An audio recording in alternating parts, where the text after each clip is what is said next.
Miss Aprilia Ningrum Anita. Selamat sore Miss Anita. Sore. Nah, Halo Bung. Oh halo juga. Bagaimana kabarnya nih? Alhamdulillah baik. Sangat Baik ya? semangat hari ini. Semangat. Kelihatannya ini wajahnya berseri-seri dan juga bahagia. Hari ini ada kabar gembira apa sih, Miss? Alhamdulillah sehat terus udah 1 bulan masuk ke 2 minggu, 1 bulan 2 minggu di rumah rebahan terus. Di rumah rebahan terus ya? Iya, ngecharge. Gak apa-apa lah. Yang namanya kita ikhtiar ya kan, untuk menghalau pagebluk yang bernama COVID-19 ini, kita memang harus banyak-banyak stay at home.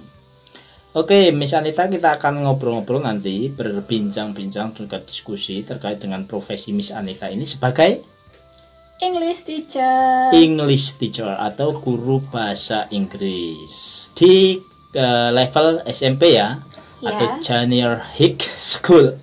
Junior High School itu adalah SMP. Kalau kalian tidak tahu artinya Junior High School itu apa, teman-teman Gen Z, makanya belajar ya. Seperti saya ini meskipun sudah melalang buana sampai ke Italia, sampai ke Eropa ya kan, sampai ke Inggris, tapi sampai hari ini saya belum lancar berbahasa Inggris.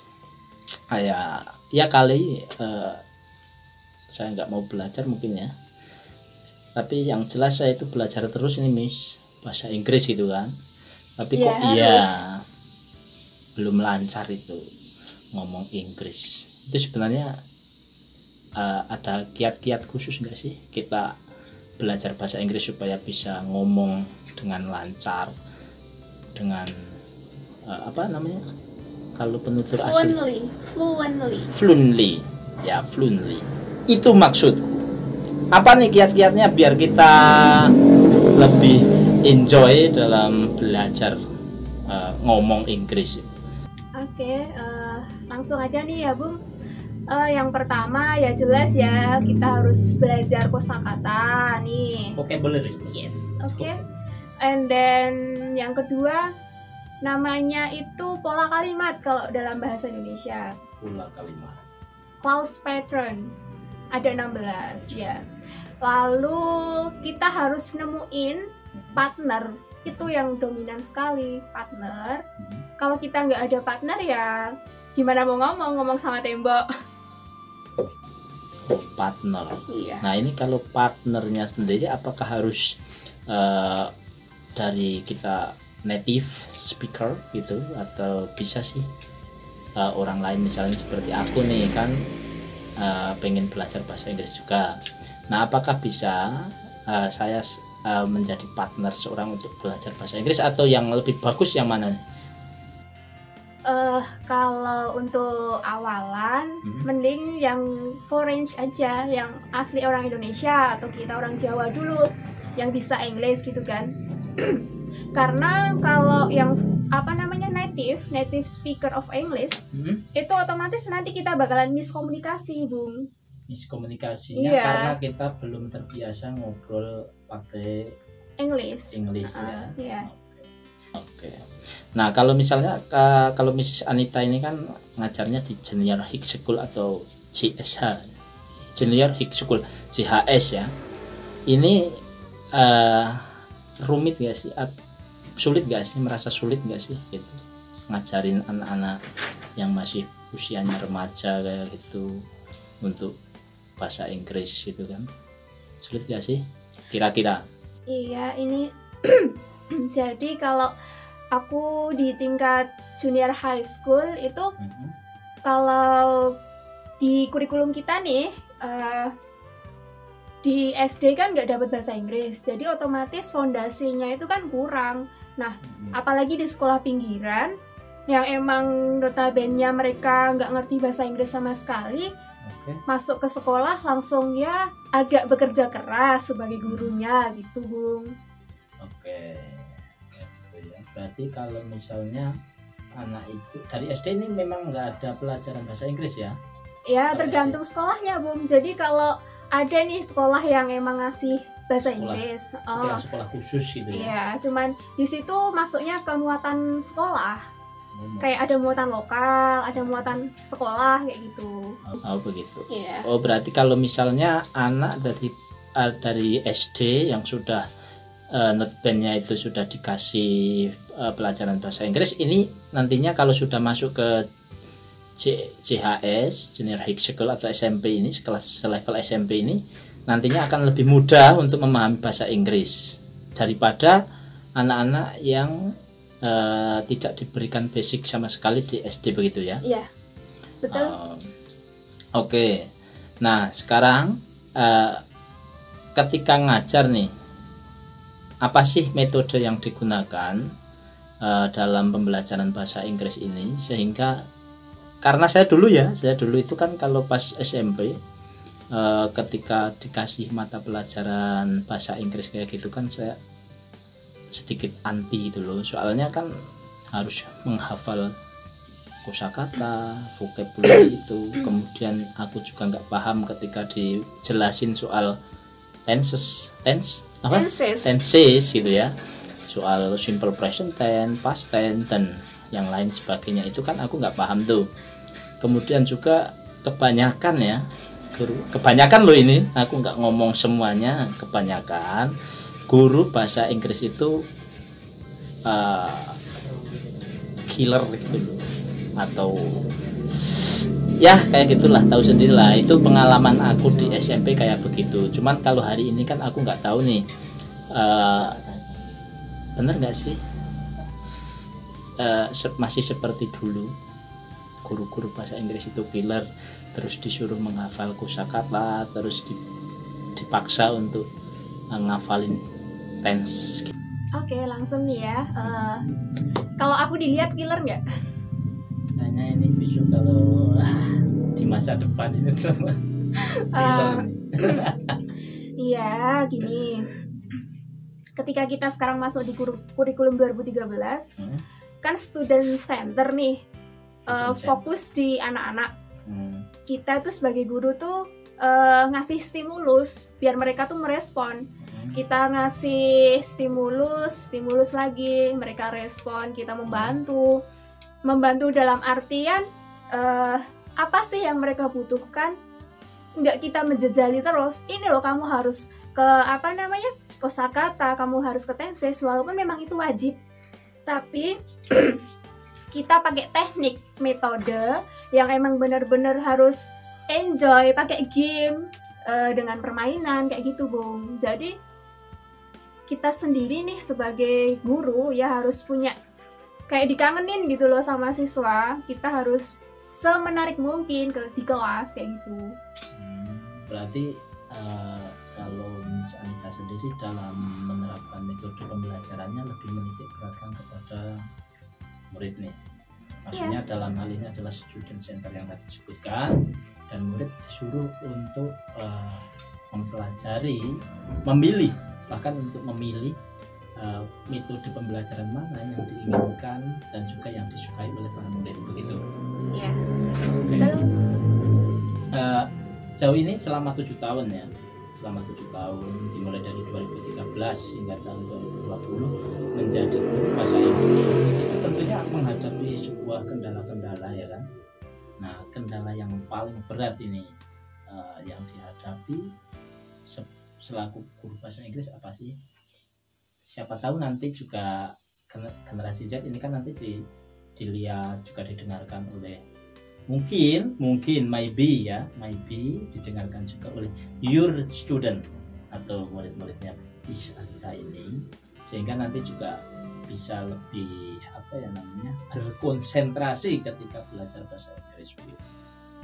Oh ya, apa okay. sih? Mungkin dari muridnya sendiri, mungkin kendalanya apa?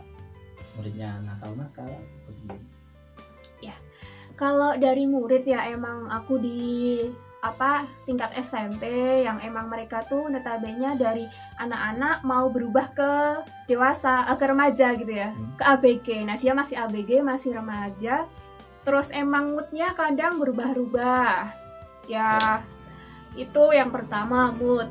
Lalu yang kedua emang nggak menutup kemungkinan lingkungan itu juga sangat mempengaruhi, apalagi maaf nih sekolah-sekolah yang ada di pinggiran gitu. Nah di sini kedisiplinan itu yang emang apa ya, anak-anak sekarang itu kurang banget kedisiplinan, lalu tanggung jawab sama semangat belajar itu, karena mereka tuh kayak nggak ngerasa butuh gitu loh. Apalagi notabene di sini pelajaran bahasa Inggris ya, English itu nggak mudah. Di sini tuh foreign language. Kalau di negara-negara seperti Singapura, Malaysia ini foreign itu kan bahasa kedua. Nah, kita di sini udah ada bahasa Jawa nih, udah ada bahasa Indonesia, lalu disisipi sama bahasa Inggris. Nah, mereka tuh kayak kurang motivasi gitu loh sama tanggung jawab ya. Itu penting banget ketika mereka harus ngerjain tugas itu ya. Anak sekarang males-malesan gitu loh, Bung. Oh, begitu ya. Iya. Ini juga mewakili dari murid-murid ya. Saya dulu waktu masih SMP nih, ini memang punya pemikiran yang sama bahwa ngapain sih kita belajar bahasa Inggris gitu kan. Karena memang seharian ini kan kita ngobrolnya, kita komunikasi juga pakai bahasa Indonesia begitu. Nah, saya mau tanya nih, dan tolong dijawab dengan jujur. Sebagai guru bahasa Inggris ya, menurut Miss Anita, sebenarnya penting nggak sih kita belajar bahasa Inggris itu? Oke, kalau aku nih penting ya, karena apa? Ketika bahasa itu adalah alat komunikasi, entah itu bahasa Jawa, bahasa Indonesia, bahasa Inggris, itu kan alat komunikasi. Nah, di sini kita belajar skill yang kita butuhin untuk kedepannya, untuk untuk apa ya Bung namanya, mempersiapkan masa depan ketika kita kok ya sekarang udah pada main gadget semua ya Bung. Nah itu kan otomatis di situ ada Englishnya, itu juga sangat membantu gitu loh Bung. Ada pernah menggunakan media sosial ataupun teknologi informasi dalam media pembelajarannya? Misalnya anak-anak ini disuruh untuk main game PUBG ataupun Mobile Legends misalnya, itu kan ada fitur Englishnya gitu. Pernah nggak sih menggunakan itu sebagai tugas untuk your student gitu? Oh ya, oke. Kita garis bawahi ya. Di sini kita pakai game ya, nggak harus PUBG atau apa. Mungkin kebanyakan nih kita itu pakai buat aplikasi sendiri nih. Terus di situ pakai kayak karakter. Nah, karakternya kan biasanya merujuk ke game yang udah booming kayak gitu kan. Nah, di situ kayak bermain peran, tapi bagaimana cara mereka tuh berkomunikasi pakai bahasa Inggris gitu, Bung. Nah, untuk maaf nih ya, untuk di sekolah aku sendiri, karena kita tuh di pinggiran nih. Nah, jadi itu tuh cuman baru angan-angan atau teori waktu kita tuh masuk kuliah gitu, Bung. Kalau kita di dunia kampus nih, aku bisa prakteknya tuh kayak gitu, aku bisa. Tapi kalau ketika di dunia nyata nih, di sekolahku sendiri itu sangat-sangat sulit dilakukan, karena emang minim sekali Bung. Di sini anak-anak yang punya gadget aja bisa dihitung nih ya, kayak gitu. Oke, berarti memang penting ya untuk belajar bahasa Inggris, apalagi kita hari ini kan kita seperti dibuka gitu loh, dalam artian dunia ini kan semuanya bisa diakses sekarang melalui teknologi informasi. Dan ini memang bahasa Inggris ini penting sekali buat kedepannya. Kalau menurut Miss Anita, ini bisa untuk meningkatkan skill kita yang pertama. Yang keduanya, kita juga nantinya akan sangat terbantu ketika melakukan kegiatan di masa depan. Mungkin soal pekerjaan, mungkin juga soal bisnis kan begitu. Karena apalagi di masyarakat ekonomi ASEAN ini ya, yang merupakan pasar bebas begitu. Ini merupakan bahasa Inggris itu menjadi kunci.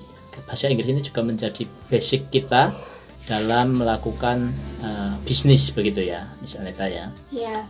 Ini memang terlalu dini ketika anak-anak SMP ataupun anak SMA untuk menganalisis ini. Tapi mungkin dari penjelasan Miss Anita itu nantinya bisa dipakai sebagai rujukan teman-teman generasi Z untuk lebih fokus lagi, lebih semangat lagi dalam belajar bahasa Inggris. Oke, mungkin begitu Miss Anita, ada yang mau disampaikan terkait dengan mungkin ada pesan ataupun apalah tambahan kepada murid-murid Miss Anita begitu di rumah. Ya, oke. Untuk semua murid-muridku atau semua generasi milenial yang generasi Z ya, ini nggak ada yang nggak mungkin. Pasti kalian tuh bisa, semuanya belajar apapun tuh bisa. Kalau kamu udah bisa, ya udah nggak usah belajar, ibaratnya kan gitu. Nah, belajar itu pasti dari nol. Jadi kamu tuh ya kalau udah nggak bisa ya berarti harus belajar gitu. Nah, terus satu lagi nih, concentration is the best way to get best anything you want. Jadi kalau kamu pengen bisa itu kamu harus konsentrasi. Ya, gitu aja Bung. Ya, itu pesan dari Miss Anita kepada generasi Z, kawan-kawan semua, generasi milenial yang ada di rumah maupun yang ada dimanapun itu kalian berada. Yang jelas pesan itu sangat bermanfaat buat kalian, juga harus rajin belajar dan juga semangat dalam melakukan aktivitas apapun. Satu lagi ini penutup dari saya, experience is the best teacher. Ya, bahwa pengalaman itu adalah guru yang terbaik. Kalau bahasa Jawanya ada juga nih, tapi besok aja lah, nunggu event yang tepat ya. Oke, terima kasih Miss Anita sudah meluangkan waktunya bergabung bersama generasi Z Talk atau Gen Z Talk. Terima kasih atas waktunya dan sampai berjumpa lagi di kesempatan yang selanjutnya. Terima kasih dari saya Roni Nefriadi kepada seluruh pendengar dan juga penonton Gen Z Talk. Terus bersama kita di event-event yang akan datang. Oke, terima kasih. Salam generasi Z, salam Gen Z Talk. Talk and Talk. Wassalamualaikum warahmatullahi wabarakatuh.